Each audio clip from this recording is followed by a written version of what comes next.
The room had never felt small before. It was the same four walls, the same window, the same soft yellow light that spilled in during the late afternoon. But today, the young man felt as if the walls were inching closer, pressing inward, squeezing the air out of the space. At first, he thought it was just fatigue. Then he realized it was something deeper, an invisible weight he could no longer ignore. Every corner was filled, books he never read, old gadgets he promised he would fix, clothes he didn't wear but kept, just in case, notebooks filled with unfinished ideas, trinkets he didn't remember buying. The more he looked, the more the items seemed to multiply, becoming louder without making a sound. His thoughts tangled like wires, reflecting the physical chaos around him. He sat on the edge of his bed, elbows on his knees, hands pressed to his temples. He wasn't sad, he wasn't angry, he was simply overwhelmed by everything, every object, every memory attached to it, every obligation he imagined inside each item. It felt as though each thing carried a small, invisible thread that tied itself to him, pulling at his attention again and again. He tried to ignore it, to distract himself with his phone or a book, but even those small attempts felt heavy. Nothing soothed the pressure building inside his chest. He suddenly stood up, took a sharp breath, and walked out the door. He didn't know where he was going, only that he needed air. Space. Silence. The evening was cool as he stepped outside. The town around him was quiet, washed in the soft colors of dusk. He wandered without direction until his feet led him to the edge of a small temple perched on a hill. It wasn't far from his home, but he rarely visited it. Tonight, something pulled him toward it. As he approached, he saw an elderly monk slowly sweeping the stone pathway. The broom moved gently across the stones, creating a soft, steady rhythm that blended with the whisper of the wind. Even from a distance, the young man felt something unusual, an almost magnetic calmness surrounding the old monk, as if the world around him breathed in a slower, deeper rhythm. The monk looked up briefly, acknowledging the young man with a small nod, then returned to sweeping. Sweep, gather, breathe. Sweep, gather, breathe. The movements were not rushed. They were not mechanical. They were purposeful, calm, and strangely comforting. The young man hesitated before stepping closer. He felt the weight in his chest loosen just from watching the monk's quiet repetition. Without saying a word, the monk gestured toward a stone bench nearby. The young man sat down, feeling his breath settle. For several minutes, neither of them spoke. The only sounds were the soft brushing of the broom and the distant chirping of evening insects. In that silence, the young man felt something he hadn't felt in a long time: space. A space not outside but inside him, as if the simple act of being in the presence of quiet had begun clearing a path within his mind. When the monk finally spoke, his voice was soft but strong, like a gentle wind pushing open a door. "You look tired," he said. The young man exhaled shakily. "I don't know why," he admitted. "My life is fine, but everything feels too much." The monk nodded, still sweeping. "Not because your life is full," he said, "but because it is crowded." The young man blinked. The words didn't fully make sense to him, not yet, but they stirred something inside him. He thought of his room, the piles of objects, the tangled thoughts, the noise he couldn't escape. He stared at the monk sweeping, the slow, steady movement repeating without tension or urgency. It was just a broom, just a simple path, yet the monk performed the task with a kind of devotion that made everything else feel excessive. "Your room," the monk continued, "is a mirror of your mind.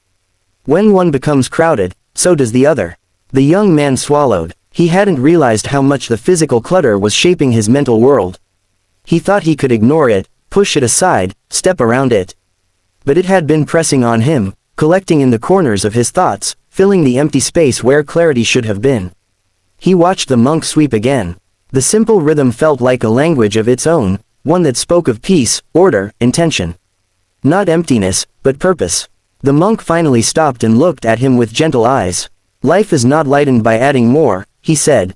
"It is lightened by removing what does not serve you." The sentence settled deep in the young man's chest, like a stone sinking into still water. He realized then that he had been living with things he no longer needed: physical items, unnecessary habits, even outdated beliefs about what he should hold on to. All of it created noise. None of it gave him space to breathe. He bowed his head slightly, feeling a quiet gratitude. When he looked up, the monk had already returned to sweeping. The path gradually grew clearer under his hands. The young man watched a moment longer, then stood, taking a slow, steady breath. For the first time in a long while, he felt a small opening inside him.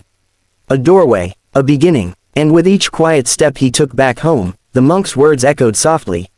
You are not tired because your life is full, but because it is crowded. The next morning arrived quietly, with a pale sheet of sunlight stretching across the tatami floor of Riku's room. He woke before the alarm, not because he was suddenly disciplined, but because something inside him felt lighter, clearer, almost as if a long-jammed door had finally loosened in its hinges. For the first time in months, he didn't reach for his phone. He sat up slowly, feeling the coolness of the morning air, listening to the faint hum of the city outside. Nothing dramatic had changed in his environment, but a subtle shift was unfolding inside his mind. Riku remembered the old monk's words from the afternoon before, remove one unnecessary thing each day. It is not about the object, it is about the noise it brings. At the time, the advice felt simple, maybe too simple, but now, as he looked around his room and saw the clutter tucked into shelves, stacked on tables, and hidden in drawers, he realized how much mental weight each forgotten object carried. It wasn't just physical mess. It was the story of postponed decisions, unresolved memories, and habits left to rot quietly in the corners of his life.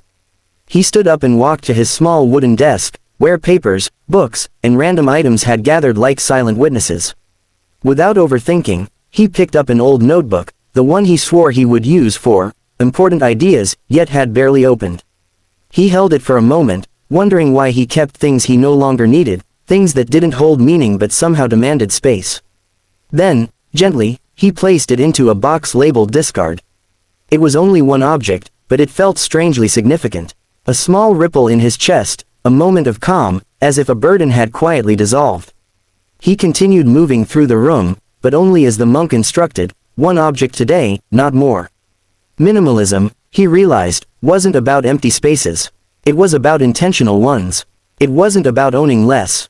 It was about needing less. And that morning, with just one object removed, his mind felt clearer than it had in years. Later that day, Riku walked through the city with a new awareness. The streets were busy, people rushing from place to place with bags, phones, and stress weighing them down.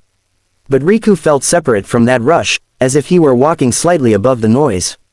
He noticed how advertisements pulled at attention, how notifications buzzed from every pocket, how choices overwhelmed every moment. He remembered the monk's second lesson, a cluttered environment forces a cluttered mind. And now, as he looked around, it became impossible to unsee. At a small cafe, he sat by the window and watched people pass by. For years, he believed productivity came from doing more, owning more tools, filling more hours. But minimalism, true Japanese minimalism, wasn't about subtraction for aesthetics. It was subtraction for clarity. It was creating a mental landscape with room to breathe, room to think, room to move. As he sipped warm tea, Riku took a slow breath and felt the kind of quiet that was rare in modern life. No pressure to multitask, no urge to scroll, no weight of unfinished tasks screaming for attention. He simply existed in the moment, something he hadn't allowed himself in a long time. When he returned home later that evening, the room looked almost the same, just one object gone, but he saw it differently. The absence created a presence, a reminder that change didn't need to be dramatic to be powerful. He sat in the center of the room and focused on his breathing, feeling the stillness settle around him. That night, he made tea again, not rushed, not distracted. He moved slowly, deliberately, as the monk taught him. The sound of water boiling, the aroma rising, the warmth in his hands, all of it guided him back to himself. As he sipped, he realized that simplicity wasn't an external style. It was an internal discipline. Before sleeping, Riku wrote one line in the notebook he did keep. When my environment is calm, my mind learns to be calm too. He placed the notebook beside his bed and turned off the light. No scrolling, no noise. Just darkness, quiet, and a peaceful breath. For the first time in a long time, he felt ready, not just to simplify his room, but to simplify his entire life, one small step at a time, one quiet choice after another. And deep inside, he sensed it clearly, this was only the beginning.